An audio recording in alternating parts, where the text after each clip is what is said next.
Bonjour à tous.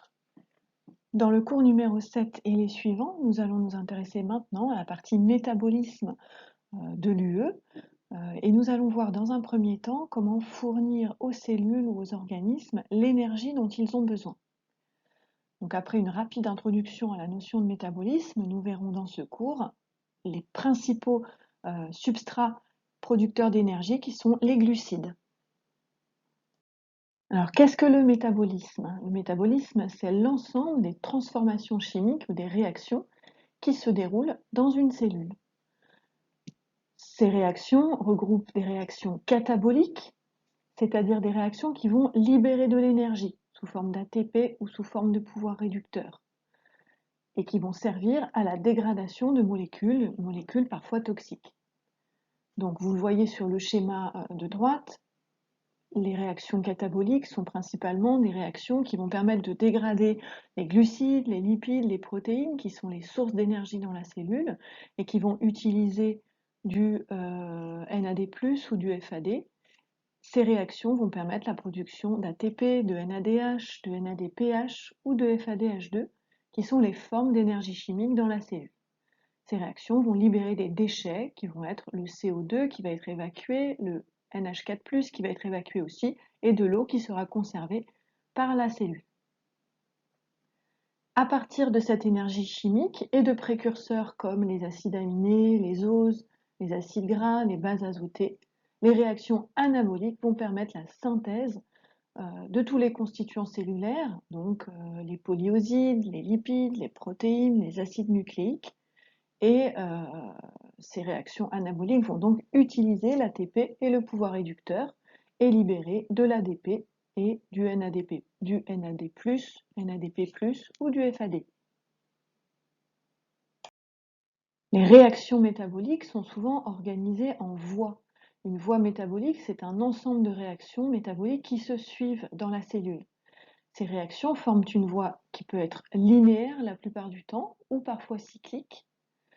Ces voies cataboliques, les voies de dégradation, vont converger vers un nombre limité de molécules qui sont des intermédiaires réactionnels qu'on appelle des carrefours métaboliques. Les voies anaboliques vont diverger à partir de ces mêmes carrefours. Ces voies vont être régulées de façon positive ou négative afin de coordonner l'activité des différentes enzymes. Dans les voies métaboliques, on assiste à des transferts progressifs d'énergie. Certaines réactions ont des delta G' très négatifs. Si elles se réalisaient en une seule fois, eh bien, ça libérerait de façon explosive beaucoup d'énergie sous forme de chaleur ou de lumière. Eh bien, en organisant ces transferts d'énergie de façon très progressive de réaction en réaction, en organisant les transferts d'électrons, en faisant des tout petits sauts de potentiel par exemple, eh bien, on va essayer de canaliser l'énergie dans la production de petites quantités d'énergie sous forme d'ATP pour ne pas perdre l'énergie libérée.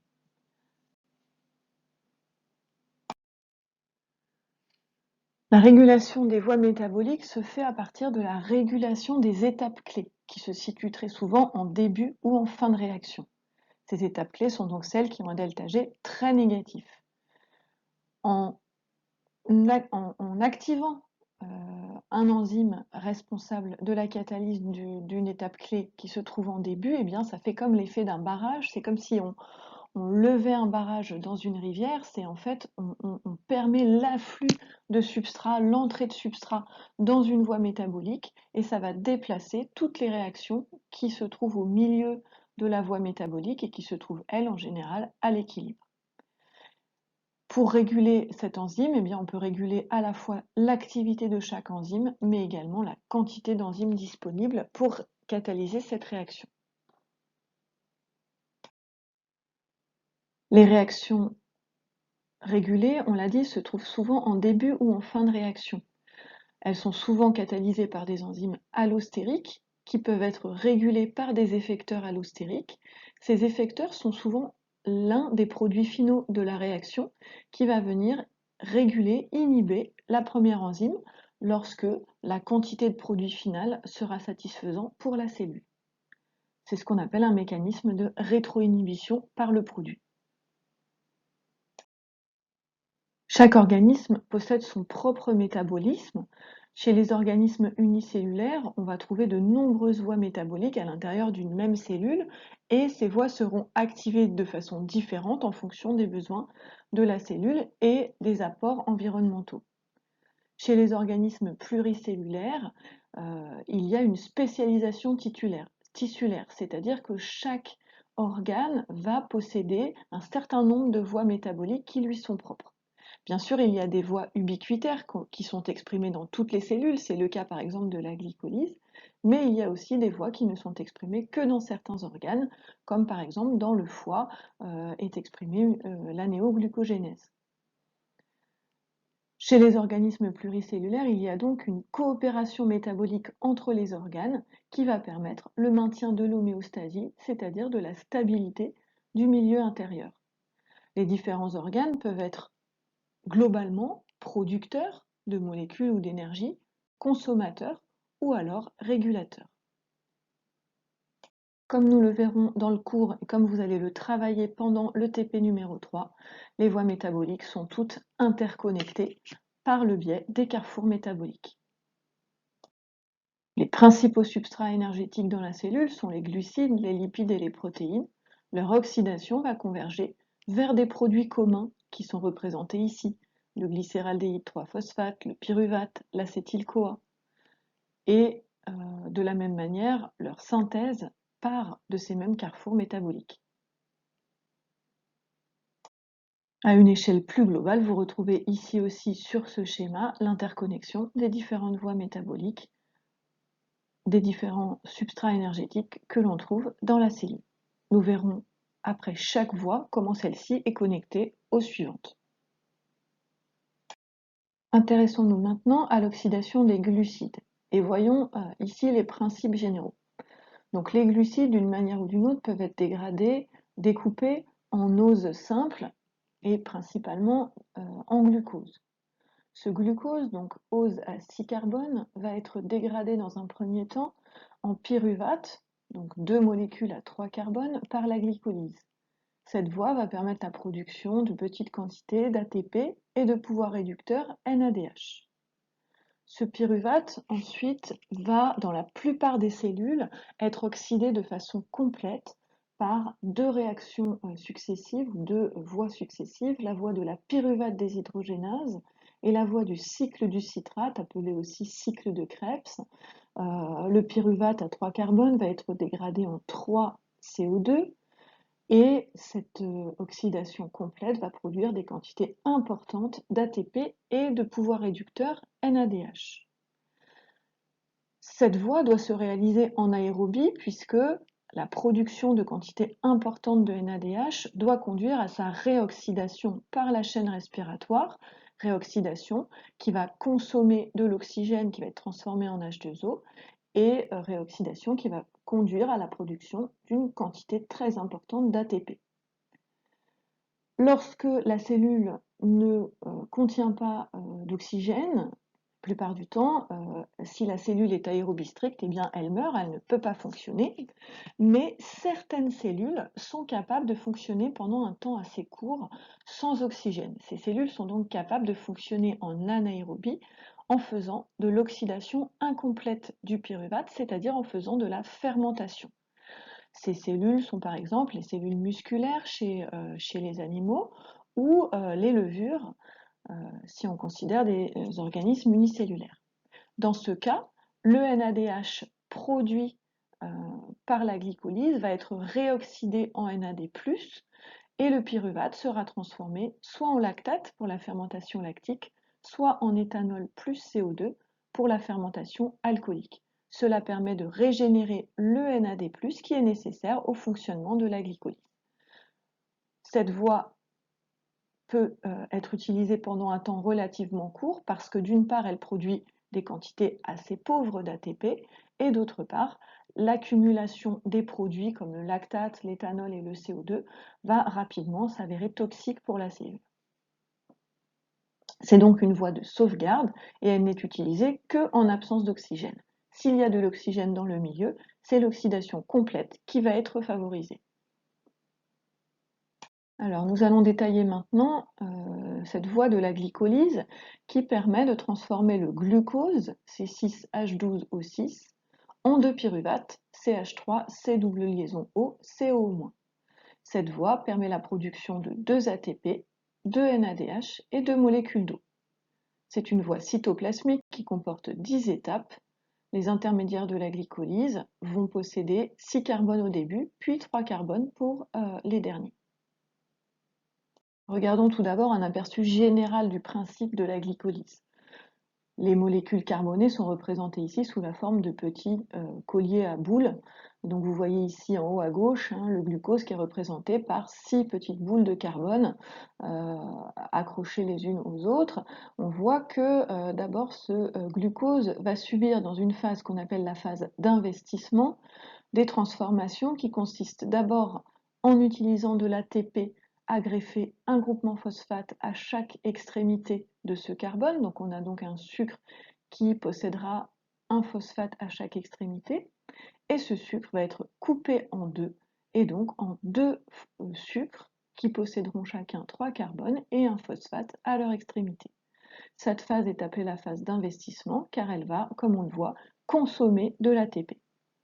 Ces sucres à 3 carbones et un phosphate vont donc entrer tous les deux dans la deuxième phase de la glycolyse qui va être la phase de remboursement.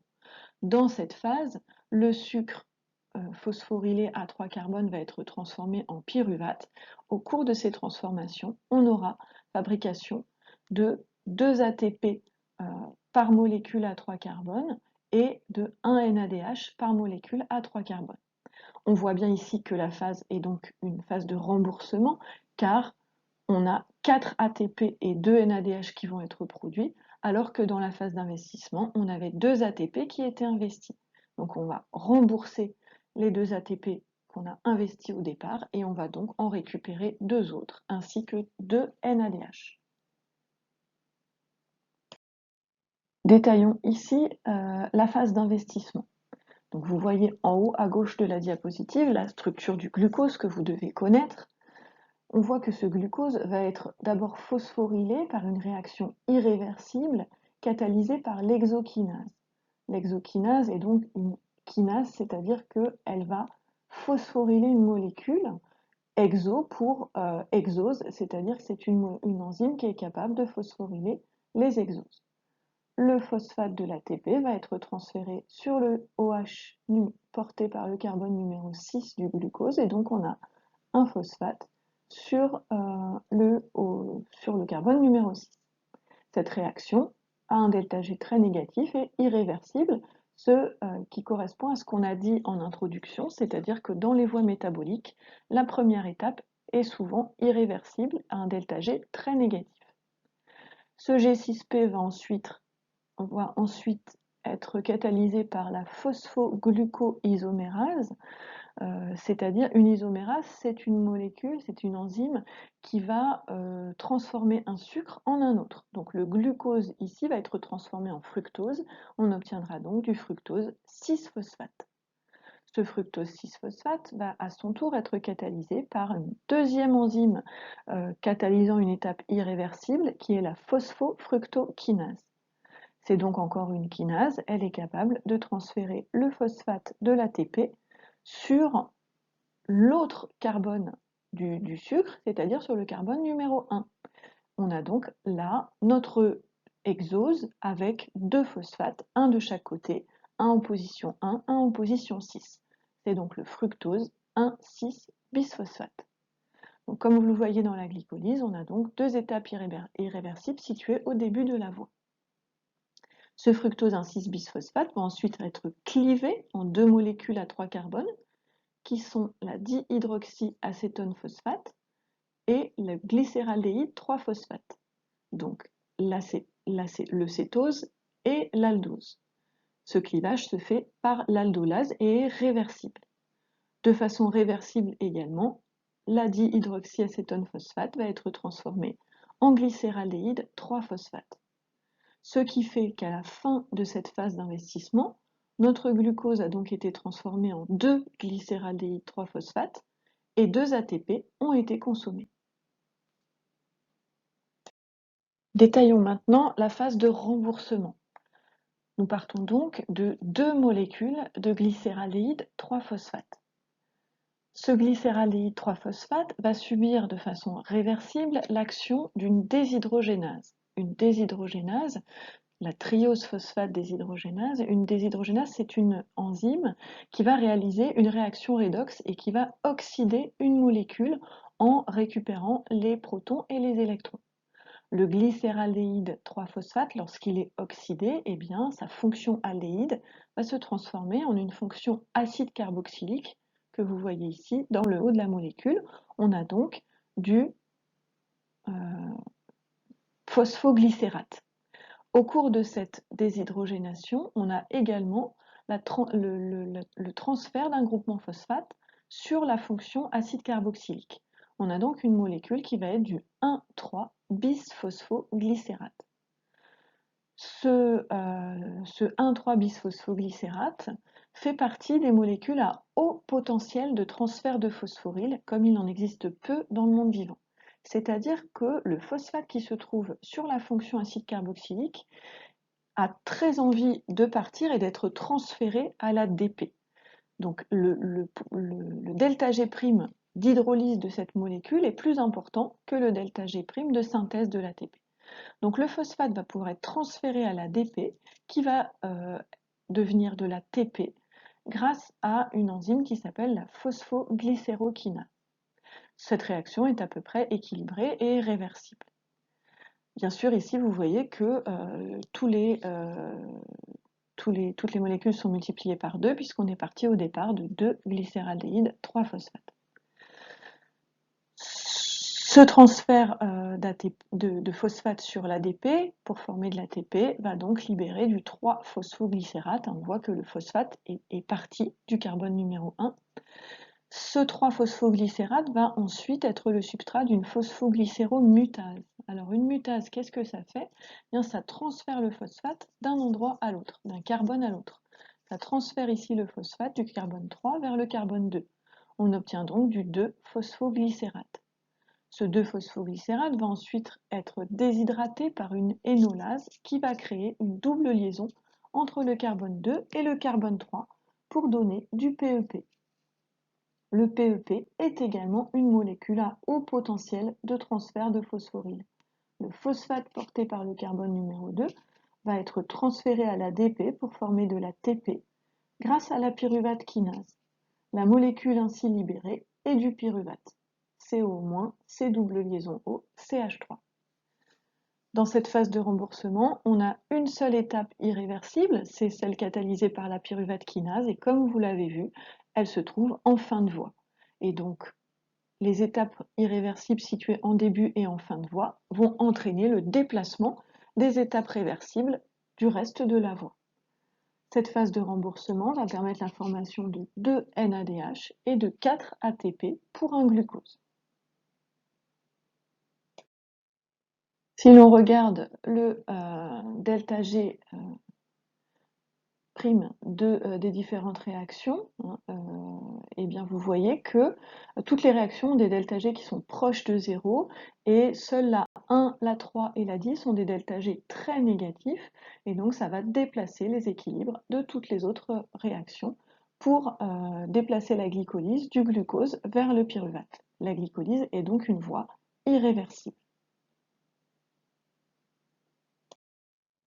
Deux des enzymes clés de la glycolyse, c'est-à-dire les enzymes qui catalysent les étapes irréversibles, la PFK qui catalyse l'étape numéro 3 et la pyruvate kinase qui catalyse l'étape numéro 10, sont des enzymes allostériques. C'est-à-dire que ce sont des enzymes qui vont avoir une courbe de vitesse qui va avoir une allure sigmoïde et que quand il y aura peu de substrat, eh bien, la vitesse sera faible et dès qu'on va augmenter la quantité de substrat, la vitesse sera forte.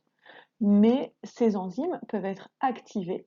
Par exemple, ici, si on prend l'exemple de la PFK, eh bien, quand il y a beaucoup d'ATP dans la cellule, l'enzyme est plutôt sous forme T et donc vous voyez que sa courbe de vitesse est relativement aplatie. Elle ne fonctionne pas très rapidement. Par contre, lorsqu'il y a peu d'ATP dans la cellule, eh bien, l'enzyme va basculer dans sa forme R, va avoir une courbe plutôt hyperbolique et ça va accélérer sa réaction.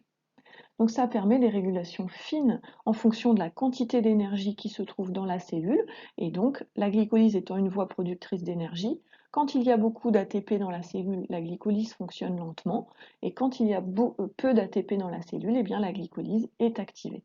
L'ATP ici joue un rôle d'inhibiteur allostérique. Alors, que faut-il retenir à propos de la glycolyse? Souvent, certains d'entre vous me demandent est-ce qu'on doit tout connaître par cœur?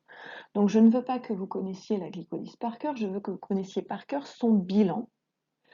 Je veux que vous connaissiez par cœur les 3 étapes irréversibles, qui sont donc la 1, la 3 et la 10. Je veux que vous connaissiez leur bilan, le nom des enzymes, et que vous vous souveniez qu'elles sont des enzymes allostériques.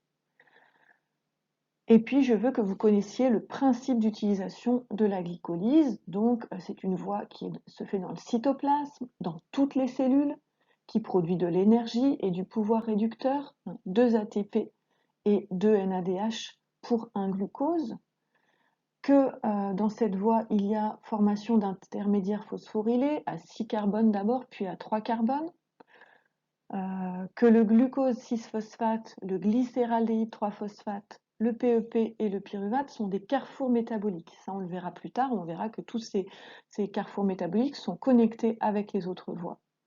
Que les enzymes 1, 3 et 10 donc, sont régulées finement, ce qui permet d'utiliser la glycolyse seulement dans certains contextes, et notamment quand la cellule a besoin d'énergie. Dans les tissus cancéreux, sachez que la glycolyse fonctionne 10 fois plus que dans les tissus normaux. Donc dans les cellules qui se divisent énormément, la glycolyse est très activée. Quand je vous ai donné le nom des enzymes, je ne veux pas que vous reteniez le nom de chaque enzyme de la glycolyse. Par contre, essayez de retenir, c'est pour ça que je l'ai détaillé, les types d'enzymes. Par exemple, retenez qu'une kinase, ça fait une phosphorylation. Retenez qu'une isomérase, ça transforme un sucre en un autre. Retenez qu'une mutase, ça déplace un phosphate d'un endroit à un autre, etc., etc.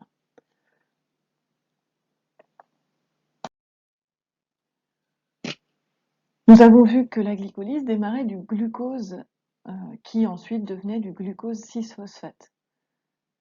Eh bien, en fait, tous les autres oses peuvent d'une manière ou d'une autre rentrer dans la glycolyse, soit en étant dégradés en glucose, comme par exemple le lactose va donner du glucose plus du galactose, ou le saccharose va donner du glucose plus du fructose. Ou alors en rentrant un peu plus tard dans la glycolyse, le fructose par exemple va être phosphorylé par l'hexokinase pour donner du F6P.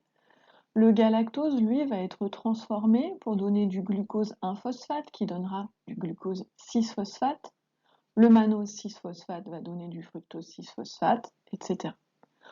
Autrement dit, tous les oses, à un moment, sont transformés en ose à 6-phosphate, en ose 6-phosphate, par l'investissement d'une molécule d'ATP. Et donc finalement, quelle que soit la manière dont les oses rentrent dans la glycolyse, le bilan énergétique va être le même.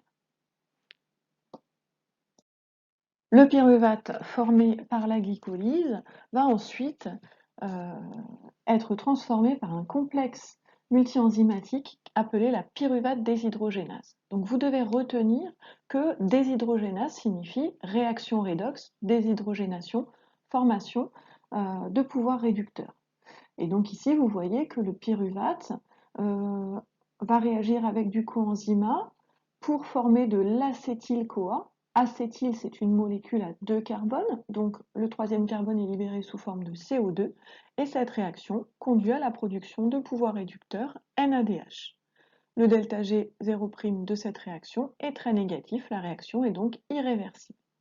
Cette réaction se déroule dans la matrice mitochondriale des eucaryotes ou dans le cytoplasme des prokaryotes.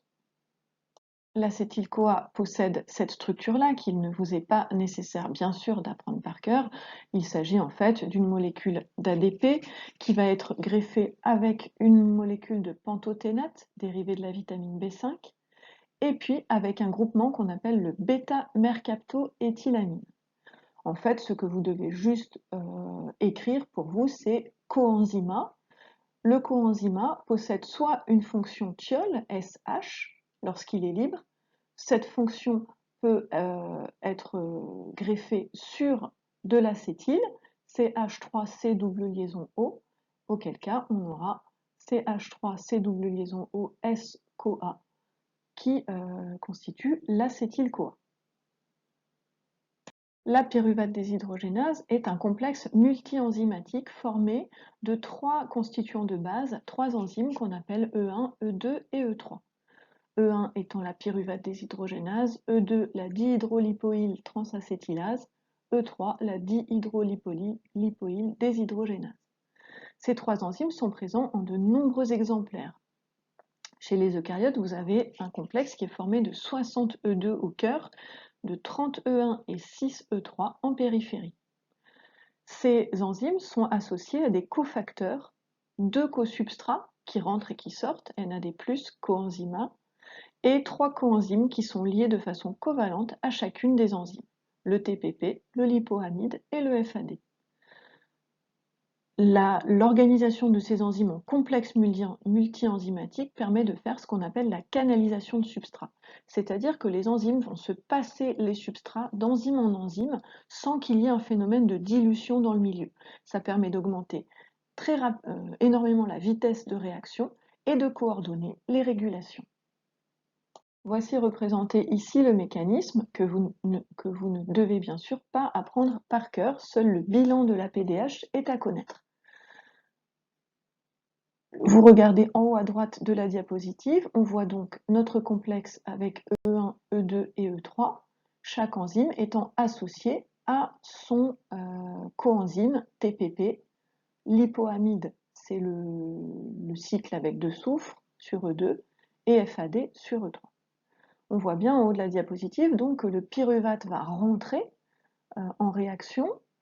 La partie CO- va être libérée sous forme de CO2 et le reste de la molécule, le CH3C double liaison O, va être greffé sur la première enzyme, sur le cosubstrat qu'on appelle le TPP. Donc le groupement acétyl va être fixé sur le TPP. Il va ensuite, dans une deuxième étape, être transféré au lipoamide et le lipoamide va ensuite le transférer au coenzyme, ce qui va permettre la libération d'acétyl-CoA, comme vous le voyez en bas à droite de la diapositive. Le lipoamide, par contre, se retrouve sous forme réduite suite à cette réaction, donc il n'est plus dans le même état qu'au départ. Il va donc falloir le régénérer. Il va être réoxydé par le FAD qui à son tour deviendra FADH2. Et le FADH2 va être réoxydé par du NAD+, qui deviendra lui NADH. Il sera libéré et notre complexe enzymatique se retrouve dans le même état qu'au départ. Le bilan est donc qu'un pyruvate va être transformé en acétyl-CoA plus CO2 et que du NADH est formé. Voici donc ici le bilan à retenir et retenez bien que cette réaction est irréversible. Il existe chez l'humain des mutations dans le gène de la pyruvate déshydrogénase qui s'appellent le déficit en pyruvate déshydrogénase et qui vont entraîner des maladies neurologiques. C'est une maladie assez rare, heureusement, qui va associer des anomalies neurologiques et des anomalies du métabolisme énergétique avec des degrés de gravité variables. Les manifestations sont liées en fait à la nature même de la mutation, mais vont être plus ou moins graves, donc soit entraîner la létalité du fœtus, soit entraîner des symptômes neurologiques plus tardifs. Voici donc en résumé les 2 étapes, les 2 voies que nous venons de voir ensemble, la glycolyse qui transforme le glucose en pyruvate et la PDH qui transforme le pyruvate en acétyl-CoA. Nous allons nous intéresser maintenant au devenir de l'acétyl-CoA dans la mitochondrie, chez les eucaryotes. Cet acétyl-CoA va être transformé par une voie cyclique qu'on appelle le cycle du citrate, ou cycle de Krebs, ou cycle des acides tricarboxyliques. Le bilan, bien sûr, est à retenir.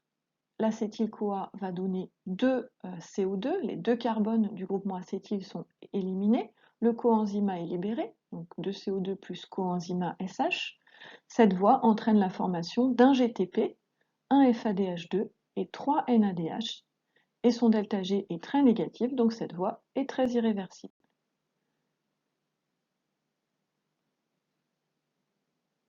Le principe général est le suivant. Le coenzyme A, donc à 2 carbones, va être greffé sur une molécule à 4 carbones, qui sera ici l'oxaloacétate, pour donner une molécule ramifiée à 6 carbones et libérer le coenzyme A. Cette molécule ramifiée à 6 carbones va être décarboxylée selon 2 étapes de décarboxylation oxydative, c'est-à-dire perte du CO2 et génération de pouvoir réducteur NADH. On obtient donc successivement une molécule à 5 puis à 4 carbones, la dernière étape permettant également la fabrication d'ATP. Cette molécule à 4 carbones, dans un dernier temps, va servir à régénérer la molécule de départ, l'oxaloacétate, grâce à 2 réactions redox qui vont produire du FADH2 et du NADH.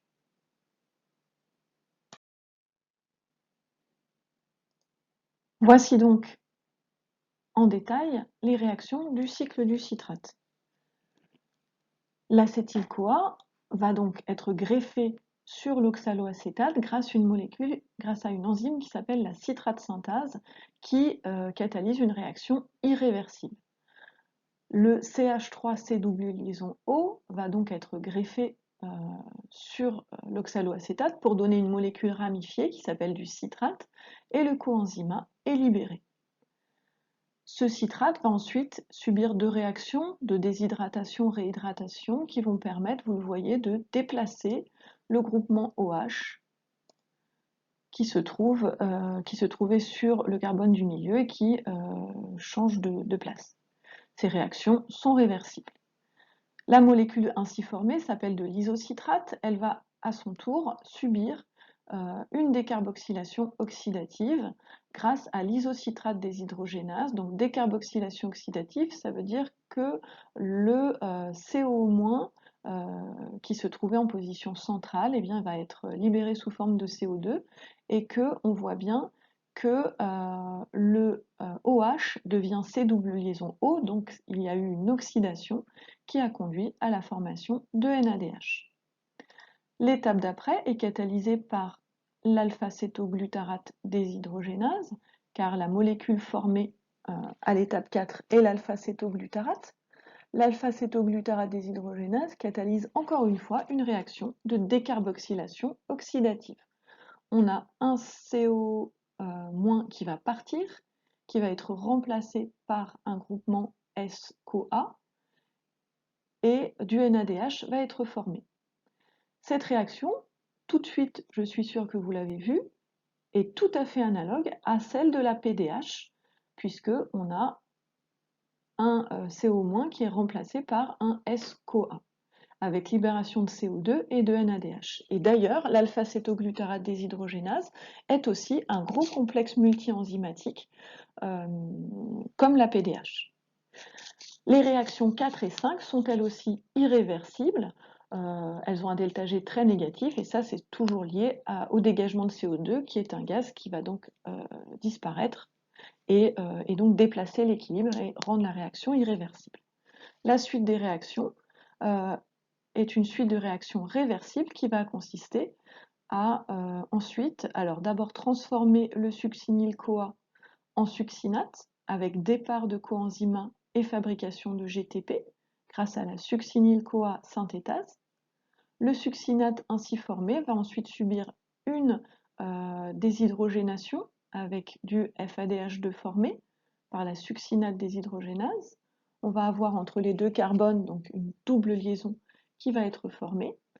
Cette molécule va ensuite être hydratée par la fumarase qui va greffer dessus un groupement OH. On obtiendra donc du malate.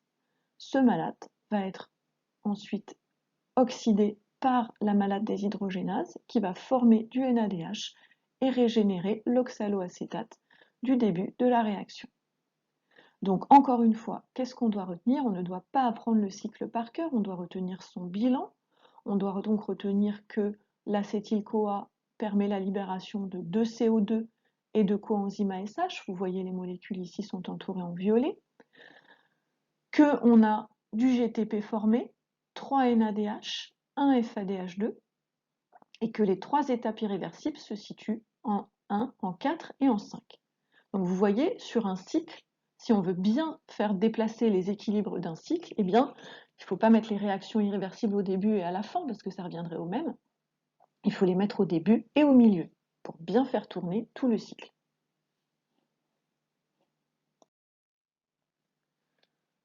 Le cycle du citrate est donc un cycle irréversible. Les étapes 1, 4 et 5 sont irréversibles, les 4 et 5 dégageant du CO2.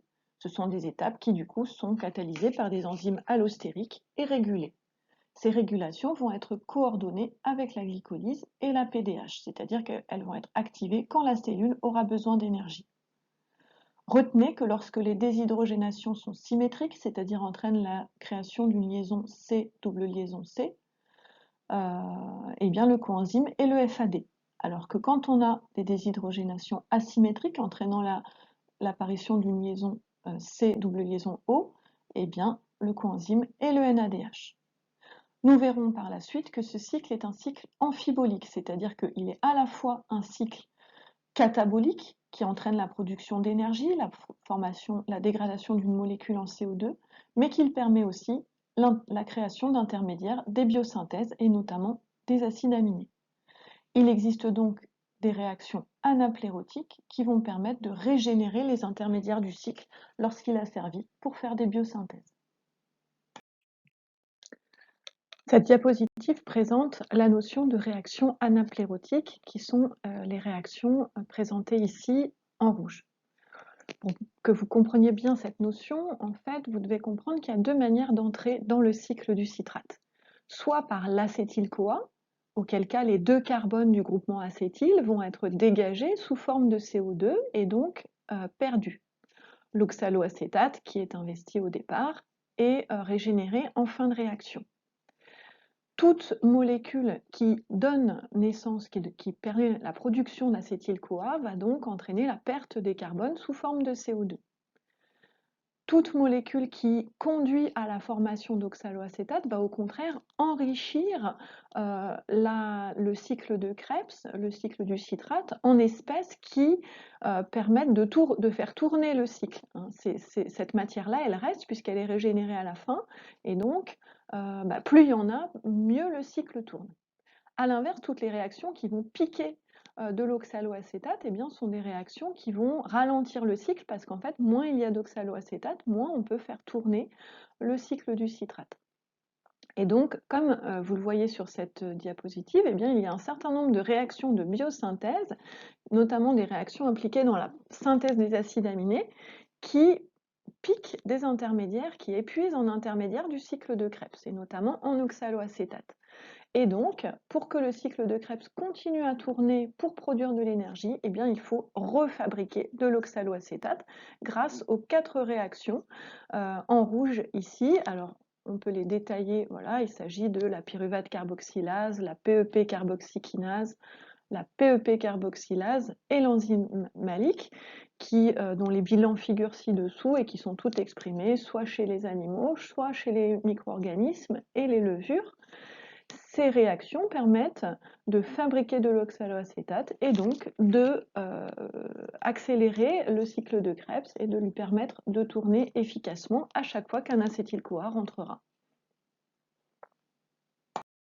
Nous avons donc vu ici l'oxydation complète du glucose qui va dans un premier temps, grâce à la glycolyse, donner 2 pyruvates qui vont donner ensuite 2 acétyl-CoA plus 2 CO2 par la pyruvate déshydrogénase, puis les 2 acétyl-CoA vont rentrer dans le cycle de Krebs et donner 2 CO2. Ce qui fait que un glucose, lorsqu'il est oxydé totalement par glycolyse, PDH, puis cycle du citrate, va nous donner 6 CO2. Cela conduira à la production de 2 FADH2 qui sont produits par le cycle de Krebs, cycle du citrate, de 10 NADH, 2 produits par la glycolyse, 2 produits par la PDH et 6 produits par le cycle de Krebs, 2 ATP produits par la glycolyse et 2 GTP produits par le cycle de Krebs. Ce bilan doit être connu par tous.